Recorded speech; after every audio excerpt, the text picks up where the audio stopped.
Este homem subia da sua cidade de ano em ano, a adorar e a sacrificar ao Senhor dos Exércitos, em Siló.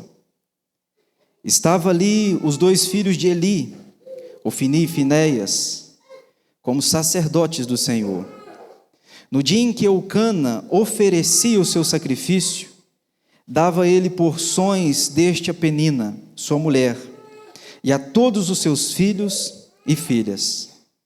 A Ana, porém, dava porção dupla, porque ele a amava, ainda mesmo que o Senhor a houvesse deixado estéril.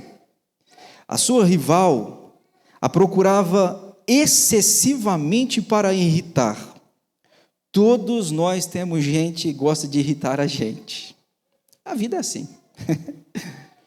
Porquanto o Senhor lhe havia cerrado a madre, e assim o fazia ele de ano em ano. E todas as vezes que Ana subia à casa do Senhor, a outra a irritava, pelo que chorava e não comia. Então Eucana, seu marido, lhe disse: Ana, por que você está chorando? E por que você não come? E por que você está com o coração triste? Não sou eu melhor do que 10 filhos?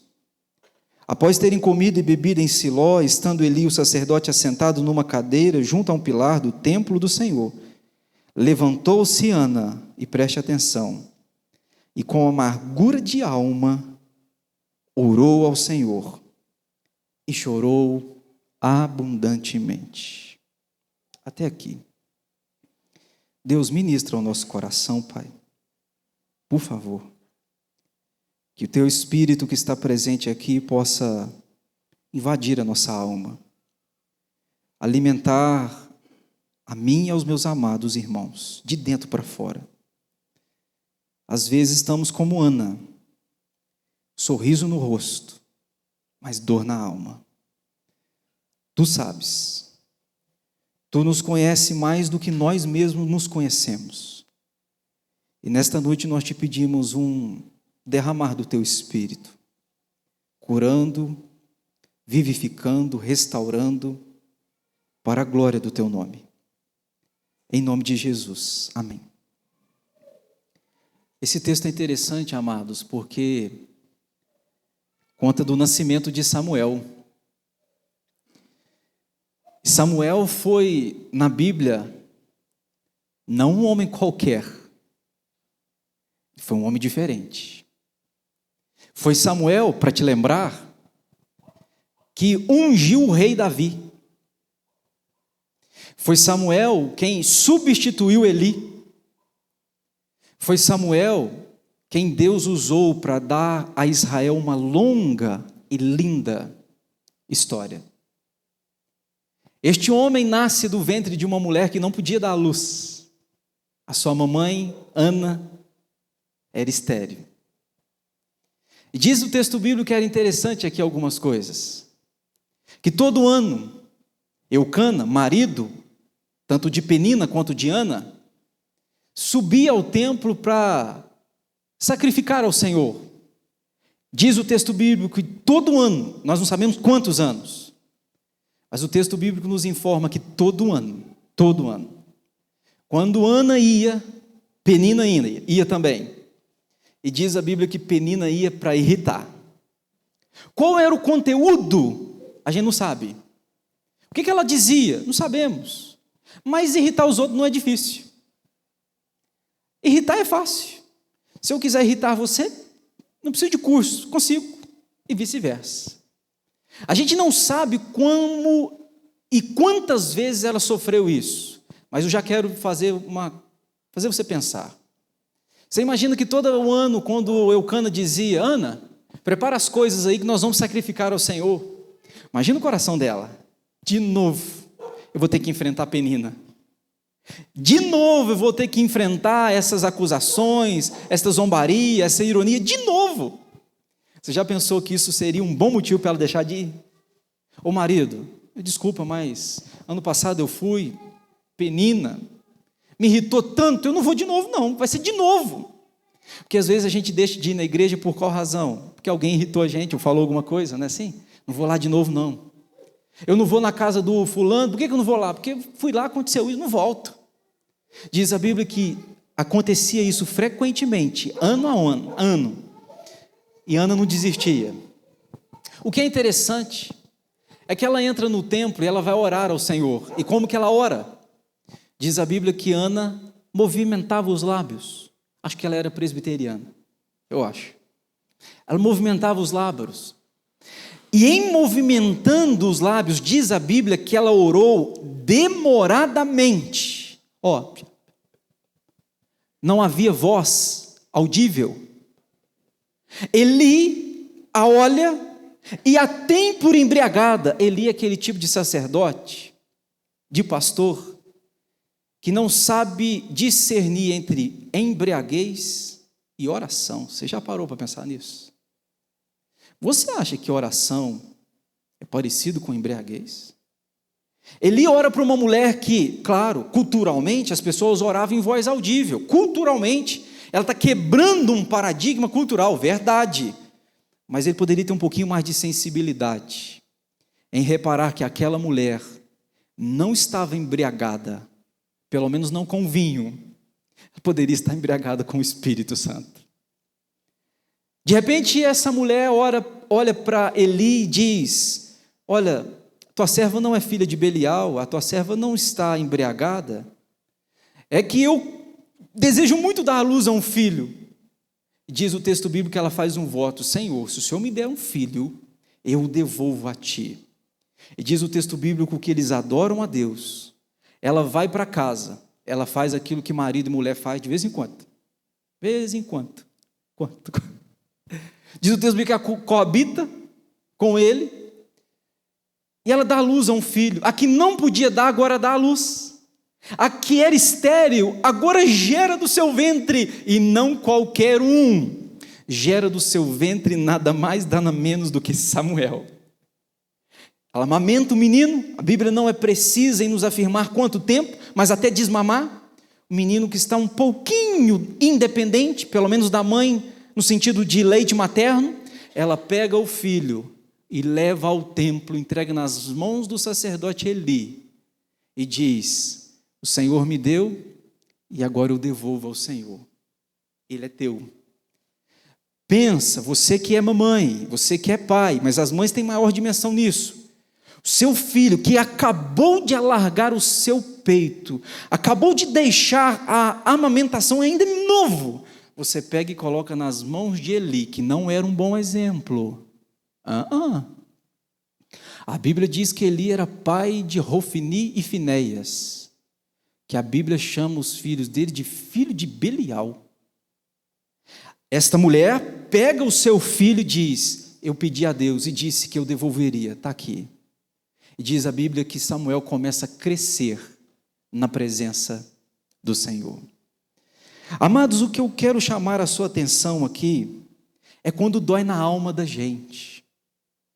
A dor que nós não conseguimos expressar visivelmente.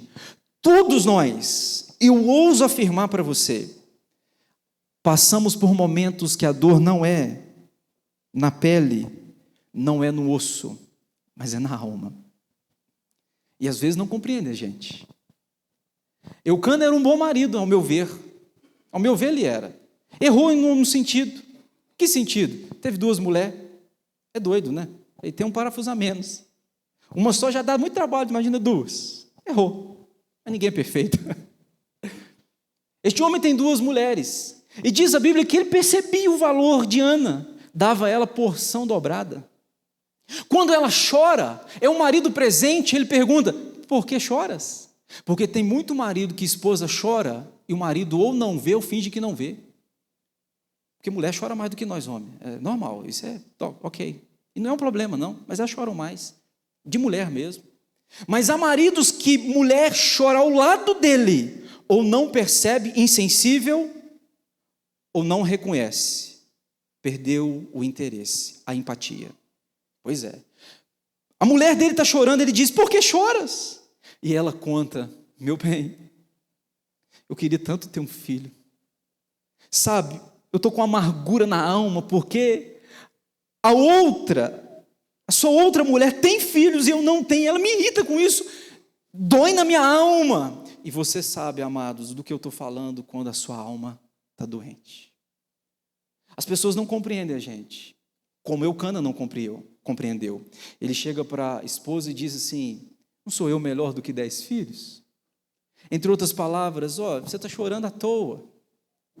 O seu problema é muito pequenininho. Eu não sou melhor. Acho que aí você achava um bom marido, né? E Ana não achou, não revidou, não. Você é um marido... Ela não falou, não. Pelo menos não está na Bíblia. Não sou eu melhor do que 10 filhos? Ana ficou legal. Você é um bom marido. Pois é. Às vezes a gente tem dores, amados, que a gente não consegue descrever em palavras. Você sabe do que eu estou falando. A gente passa por situações na vida que não existem palavras para decifrar, discernir, descrever, mas dói. Ana tinha um sentimento, para ela era não ter filho, para você pode ser um problema conjugal, um problema familiar ou um problema pessoal, a gente não sabe, mas dói. É como uma mulher um dia falou: pastor, eu estou preocupadíssimo com a minha filha. Qual era a preocupação? A lágrima desceu. Ela disse: minha filha já está com 20 e tantos anos e minha filha não quer casamento. Preocupação de mãe. Um insensível diria: mas preocupa com isso não, o que isso tem? Mas aquele que se preocupa, eu sei que dói. Às vezes alguém olha para mim, Eucana disse: Ana, por que choras? Mas poderia alguém falar: Alexandre, por que você está chorando por causa disso? Alexandre, mas isso é muito pouco, rapaz. Talvez alguém diria para o Lenils, diria para a Cileida, alguém diria para você, diria para o Lucas: Lucas, por que você está chorando por uma besteira dessa? Mas é porque as pessoas não conseguem reconhecer a dor que está dentro da nossa alma. E elas não são ruins por causa disso. É porque quando dói na alma da gente, só uma pessoa consegue entender. É Deus. Quando dói lá dentro, cônjuge não consegue compreender. E não é porque não ama você. É porque é incompreensível para quem não sente. São dores que a gente carrega, preocupações dentro do peito que nos fazem chorar. E às vezes a gente chora sozinho. Às vezes a gente chora tomando um banho, a gente chora dirigindo um carro, a gente chora para ninguém ver. Porque você sabe o que é um choro humano. Deus não chora. Por que homens choram? Mulheres choram? Humanos choram? Porque nós não somos deuses. Há dores que somos maior do que nós. E porque dói mais do que a gente consegue suportar, a gente tem que chorar. É normal chorar. Pois é. Eu aprendo aqui, amados, algumas lições com esta mulher. Do que fazer quando dói na alma da gente? Quando aí dentro tem uma ferida, o que você deve fazer? Eu acho que Ana poderia ensinar muito aqui.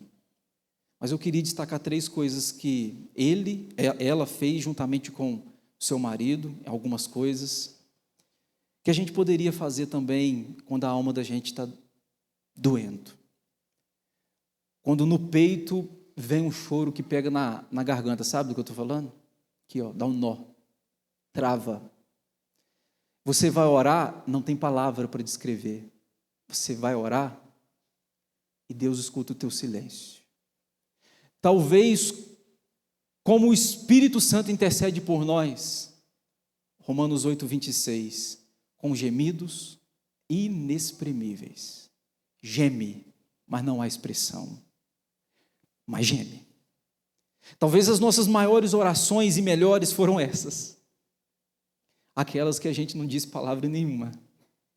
Que você chegou e disse Deus, e não houve mais palavras depois disso. O que fazer quando a alma da gente dói? O que fazer? 3 coisas eu sugiro a você, à luz desse texto. Primeiro, quando dói na alma, ore demoradamente. Oração é remédio, amados. Oração às vezes não muda coisas, mas cura a gente. Oração às vezes não muda Deus, mas muda a gente. Eu gosto do texto porque diz o texto bíblico, você consegue ver no verso 10, levantou-se Ana e com amargura de alma orou ao Senhor. O verso 12, demorando-se ela no orar. Quando a sua alma estiver em dor, ore demoradamente. Chegue diante de Deus, separe um tempo, feche a porta, deixa o povo embora, mas pare e fala: Deus, agora eu quero falar contigo, está doendo aqui. O meu marido, a minha esposa, filho, não sei quem, não conseguem compreender, mas eu estou aqui porque eu sei que o Senhor conhece, o Senhor vê, e eu estou aqui nessa noite para te dizer uma coisa importante, meu irmão: Deus vê a dor que você esconde. Eu sei que você pode estar escondendo, e às vezes você esconde para poupar ele, poupar ela, eu sei disso, mas Deus vê até mesmo as dores que você esconde, aquelas que você não gosta nem de pronunciar, nem de pensar, Deus as vê. Deus viu a Diana e vê a nossa. O que eu devo fazer quando eu estou com dor na alma? Eu devo orar demoradamente. A Bíblia fala de homens e mulheres na Bíblia que oraram em momentos muito caóticos, né? Lembra de Jonas? Deus falou: vai para lá, e falou: não vou para lá, eu vou para cá, eu vou para onde eu quero, pago minha passagem, pagou e foi. Diz a Bíblia que o negócio deu ruim. Lembra do resultado? Ele vai parar no ventre de um peixe. Lá no ventre de um peixe, Jonas 2, pode ler depois. No ventre de um peixe, ele fez a oração mais verdadeira da sua vida. 2:9, Jonas 2:9, ele diz: do Senhor é a salvação. Ele ora, e o Deus que vê a gente em qualquer lugar que a gente esteja, inclusive dentro de um ventre de um peixe, Deus olhou e viu Jonas lá dentro, deu uma ordem para o peixe vomitou Jonas, e Jonas recomeça seu ministério. Momentos caóticos que ele orou. Eu lembro também, em segundo lugar, do rei Ezequias, lembra?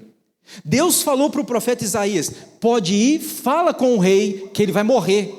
Isaías chega diante do rei e diz: Deus mandou dizer, você vai morrer. O rei Ezequias, diz o texto bíblico, deitado na sua cama, vira o rosto para a parede e ora. E ora. O Deus que nos vê e nos conhece, que nos vê dentro de um peixe, que nos vê dentro de um quarto, em cima de uma cama, viu Ezequias. Manda agora o profeta Isaías, agora eu mando o contrário, Isaías, vai lá e fala com ele: você vai viver mais 15 anos, Ezequias. Deus havia dito que ia morrer, mas por causa da oração de um homem, Deus agora diz: vai viver mais 15 anos. Eu poderia dizer a vocês em terceiro lugar, e último, talvez o maior, certamente, de Jesus Cristo. Quando estava no Getsêmani, você sabe o que significa Getsêmani? Prensa de azeite, de azeitona. Ninguém de vocês já fez isso? Eu acho que não. Já teve que prensar uma azeitona para extrair azeite? Já fez isso, Leite? Que você é muito dessas coisas malucas aí? A azeitona, para dar bom azeite, tem que ser prensada. O Getsêmani é lugar de prensa. Eu estou aqui para te dizer uma coisa: todos nós, em alguns momentos, Deus nos põe no Getsêmani da vida. Porque no Getsêmani não tem oração: Deus, me dá dinheiro, me dá carro, me dá casa. Deus, me faça prosperar. No Getsêmani, essas orações não são feitas mais. No Getsêmani, a oração que a gente faz é: Deus, seja feita a tua vontade, e não a minha. No Getsêmani não há momentos e oportunidade para fingimento. No Getsêmani, as orações que fazemos são sinceras. Jesus passou por lá. Talvez eu esteja falando com gente que está passando pela prensa, sabe? De alguma forma Deus está esmagando. Eu quero te encorajar e te dizer o seguinte: se está havendo a prensa, é porque Deus quer extrair um bom azeite da sua vida. O fruto virá. Aguenta um pouquinho, persevera, porque quanto mais prensada a azeitona é, mais azeite ela extrai. Então, aguenta. Talvez Deus está te passando por esse rolo compressor, porque Ele está querendo extrair de você o melhor de você. Ele não está satisfeito com pouco teu, Ele quer entrega total, Ele quer tudo teu. Ele quer o melhor dos seus dons, o melhor da sua riqueza, o melhor da sua vida, Ele quer o melhor de você. Pois é. Quando a alma estiver doendo, irmão, ore demoradamente. Pare de orações: Deus, obrigado pelo sol, pela chuva, obrigado por todas as bênçãos, perdoa os meus pecados, amém. quando Deus nos põe no Getsêmani, esses tipos de orações, eles mudam. A gente não faz mais oração no start, sabe? Como é que fala? Isso aí. Não faz mais. Quando a gente está no Getsêmani, é a alma que fala, não mais a boca. Mas quando Deus te pôr lá, em segundo lugar, eu vejo isso com Ana. Quando a alma da gente dói, chore abundantemente. Eu preguei no seminário, rapaz, eu apanhei tanto naquele dia. Era um sermão temático e um dos meus pontos eu disse que crente tem que chorar. O pastor pegou a palavra e disse assim: você está doido? Nunca vi um sermão desse jeito? Crente não precisa chorar, não. Eu defendi e continuo defendendo. Crente às vezes chora. Diz o texto bíblico que Ana, olha o verso aí. O verso 10, levantou-se Ana e com amargura de alma orou ao Senhor e chorou abundantemente. O que é alguém chorar abundantemente? Talvez, acho que o Davi deu um exemplo para a gente um pouquinho agora. O que é chorar abundantemente? É quando as lágrimas banham o rosto, é quando o nariz escarra e você molha, o choro é tamanho. Diz o texto bíblico que Ana ora, mas ela também chora. Deixa eu te dizer uma coisa: humanos choram, gente chora, crente chora. Por que nós choramos? Porque muitas vezes passamos por dores maiores do que nós. A gente chora, e não é fraco o que chora, fraco é o que não reconhece a necessidade de chorar e se finge. Não choro não, você que é fraco, porque o forte não tem vergonha de demonstrar sua fraqueza para o Deus que é totalmente forte. Chore, irmão, chore. A gente precisa aprender a chorar. Talvez, qual que é a diferença do choro de uma criança para um choro de um adulto? Qual que é a diferença? Penso eu que a criança chora de modo imaturo, ela chora por qualquer coisa. Ela chora por qualquer. O Ravi está numa fase agora, 5 meses, dá as coisas a ele, se você tirar da mão dele, já tira, qualquer coisa chora. Agora, qual que é a diferença de um adulto? O adulto chora por aquilo que há necessidade de chorar. Maturidade é não chorar por qualquer coisa, não chorar à toa. Maturidade é chorar por aquilo que você tem que chorar. Diz o texto bíblico que ela chega diante do Senhor, ela fala: Senhor, a minha alma está amargurada. E ela chora. Experimente chorar, amado. Experimente se derramar diante do Senhor. Todo mundo sofre. E você já reparou que a gente compara sofrimento? Deixa eu te ilustrar, se você me permitir. Você vai pagar uma conta, farmácia, banco, supermercado, sei lá, você está lá. Aí você encontra alguém, não é assim? Chegou alguém do seu lado. A pessoa que chega do seu lado, ela diz para você: rapaz, estou numa dor de cabeça. O que via de regra você diz? Ela chegou, está aqui a pessoa. Isso aqui é ela. Garro. A pessoa está aqui.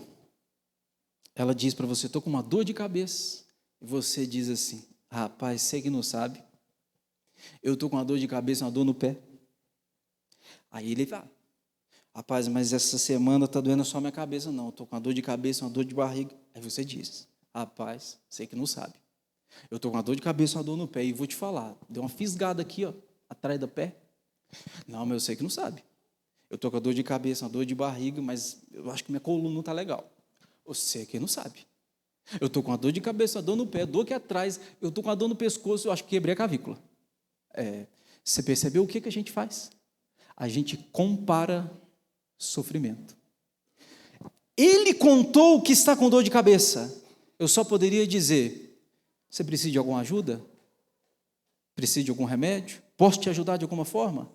Mas eu não me contento em ouvir a dor dele, sem contar a minha, porque a gente gosta de comparar dores.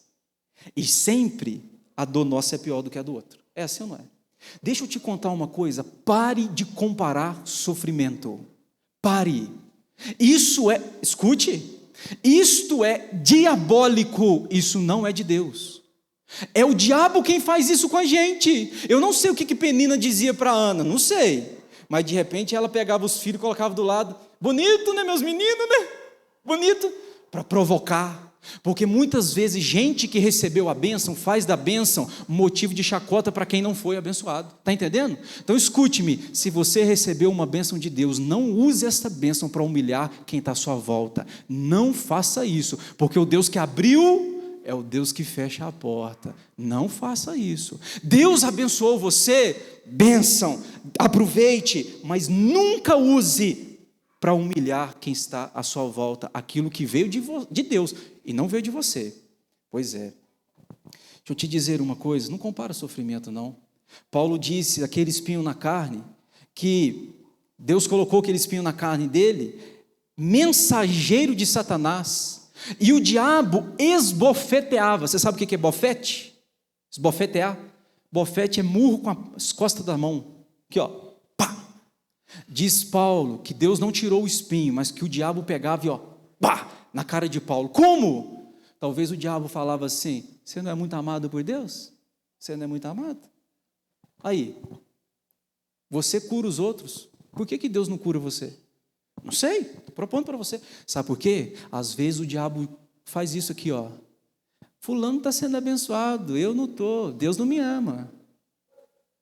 Comparação de sofrimento. Você devia parar com isso. Aliás, você devia parar de comparar essas coisas. A gente gosta de comparar filho, 2 filhos, você tem um casal de filhos, você compara um com o outro, seu filho é único. Você tem 10 filhos, cada um são únicos. Eles não são iguais e não deveriam ser. Para de comparar, você faz mal. Eu lembro que eu era criança, um dia chegou um rapaz, eu era bem da pá virada, e até hoje eu sou, mas diminuiu um tiquinho, não deixa o outro ver, entendeu? Eu era bem rebelde, um dia chegou uma pessoa lá, minha mãe estava viva, minha mãe falou assim: você devia ser igual ele. Devia ser igual ele. Aquilo foi para cá, você sabe o que eu estou falando, é aqui, ó. Não disse nada, mas foi para cá. Passou-se uns meses, talvez alguns anos. Aquela pessoa que ela mandou eu ser igual, fez uma coisa louca. Saiu, abandonou Deus, até hoje não voltou para a igreja. Minha mãe estava viva, o que eu fiz? Eu falei: mãe, não era para ser igual a ele? Mas isso eu fiz, não é para você fazer. Isso é um menino desobediente, amargurado que fez. Porque a amargura precisa ser tratada. Graças a Deus eu já resolvi no coração. Mas escute-me, comparação mata. Quando você estiver com a alma em dor, pode chorar, irmão.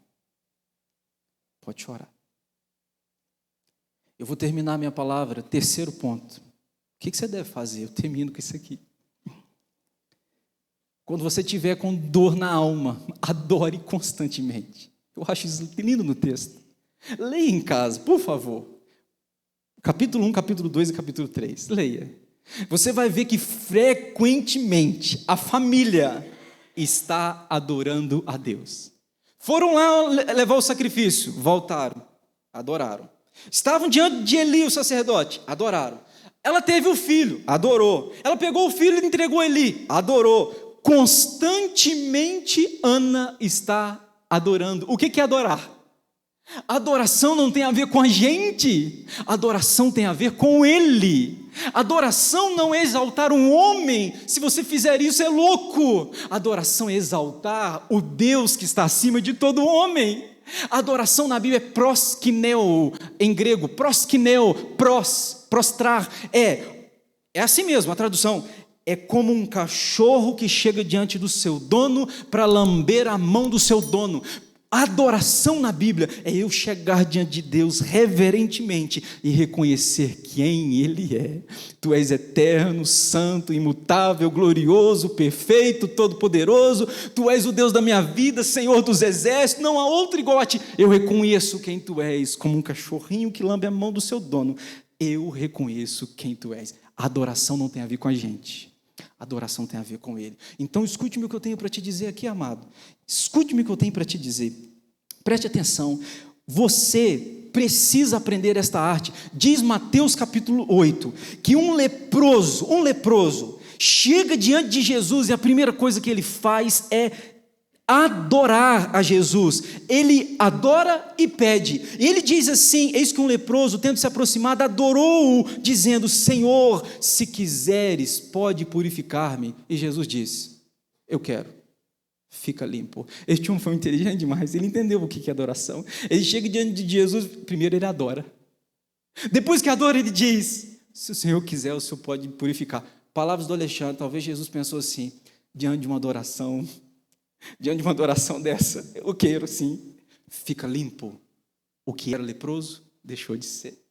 Diz o texto bíblico que Abraão, isso está em Romanos no capítulo 4, verso 20, que a fé de Abraão foi fortalecida enquanto ele dava glórias a Deus. Enquanto ele glorificava, a sua fé se fortalecia.